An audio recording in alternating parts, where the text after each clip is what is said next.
Come on, everyone. I'm in Green Bay. That's right. I'm in Green Bay, Wisconsin. Actually, a pretty awesome town. I think everyone kind of owns the football team here in this town. It's a really interesting community here. Um, and we're going to talk about football. So let's talk about the updates. There's a lot going on here. So there's a Thursday night game going on right now. There's under 2 minutes to go, and the Chargers actually have the ball. It's 27-17 right now. But I want to talk about this game. I want to talk about some things you can do with the NFL algorithm. It's a product I'm really proud of. It takes into account a lot of different things and really tries to do point projections right based on the players that are playing the game and also team stat things like home and away, which we'll get into when we talk about Green Bay this weekend. Because Green Bay is actually the number one pick that the algorithm says for the week to win on Sunday. We'll talk about how we get there. I'm just keeping an eye on this football game right here to see if we need to change this because this Thursday night game, all right? So you have the Chiefs up 27-17 right now. It's fourth and goal on their 7. So if they stop them, it'll finish like this. And even if the Chargers score, it does not look like they will win because they're still down by 10. However, you're at 44 points right now. Over 54. So you've also got a very good chance that the under stays here as well. All right. Now, the one thing I can see in this point projection where it's a little bit off is that the points are a little low.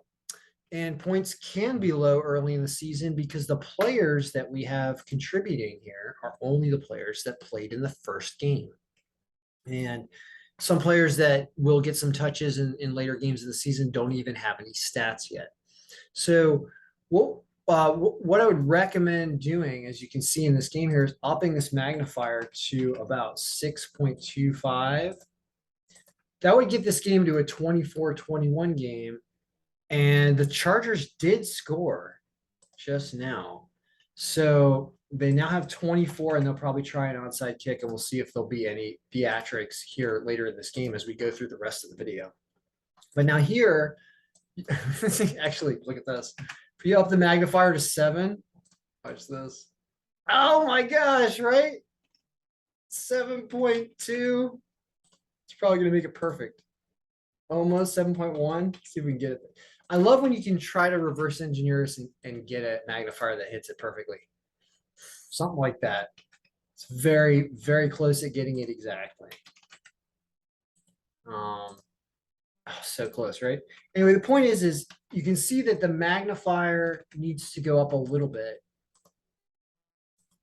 Let's try to get it exact.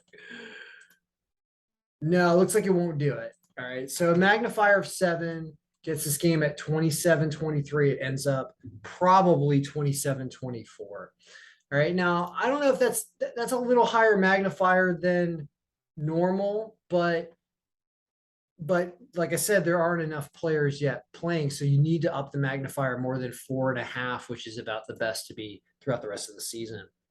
So that's kind of interesting. Now I want to talk about Green Bay. All right. So I was looking through the file and kind of understanding what is happening in the file because as we look at Green Bay, the Green Bay is playing Chicago, and I tried to go purchase a Chicago Bear shirt, some here in Green Bay, but you cannot find one. You can only find Green Bay attire. And this game at a magnifier of 7 says the game is 51-16, which is too much. I mean, you have to bring the magnifier down to about 6. That's too much. Here, this is actually getting a little more reasonable. I'll explain why and what's going on here. So basically, when you look through the matrix as you update this file, you start to see some interesting things when it comes to these teams. For example, last year, Green Bay scored or the magnifier that is being recorded here for Green Bay ups their projected score by a factor of 1.8 or 180% over their average points per game when they are at home. That's what this algorithm does, and that does that historically by looking at historical home and away points and comparing them. So it's basically saying that Green Bay is a powerhouse at home, and we will rollerblade around Green Bay tomorrow, and we will find out and talk to everyone and make sure that the people that own this team agree with that. And also, Chicago just does not have a great rating. Even though they pulled off a win against San Francisco at home in bad weather last week, they're just still very low down here on the projection pivot kind of accumulation of the impact of their players. So it just thinks Green Bay will cover and will beat them by a lot. Now, there's another thing that I changed that I want to discuss, which is the quarterback ratings. I went in and I changed the quarterback ratings to prune out anyone who has less than 6 attempts. Okay. So if you're a quarterback and you threw less than 6 passes so far, you're not going to have your QB rating and your calculation included. You're going to come up as 0. And the reason why I did that is because if you didn't do that, you got a really high rating for Jordan Love. Okay, like let me show you what happens when you do this. Is if you bring in everybody basically and use that number of every quarterback's rating, regardless of how many attempts they have, gets included. And you refresh that. Jordan Love gets a high rating, and look at what happens to the score of this game. It's now 55-14 at the 6 magnifier. It's just unacceptable. So what happened is Jordan Love had a few passes and they went well, and it gave him an artificially high QB rating. So I just removed it, assuming Rodgers plays here in town and Green Bay on Sunday. I think the game's on Sunday. Yeah, it is on Sunday. So that brings the game down to 44-14. It's saying like 5 to 6 touchdowns or something for Green Bay. It says they cover. We'll talk to everyone in Green Bay tomorrow to find out if that's right. But I just wanted to let everybody know that, and this game is over here. The Thursday night game is now over. So I just wanted to give everybody an update, and we end up with a 27-24 final. This works out a little bit better. I mean, a lot better at the 7 magnifier, as you can see, but I think that this is more reasonable than about a 6 magnifier. So even though this Chiefs game got up a little higher, you can see the Chargers scored late and stuff like that. I think the 6 magnifier is more reasonable. So I hope you did well tonight. You can see that there was 51 points. And so you did hit the under if you bet the under 54.5. However, you didn't hit it under like 45 alternate under.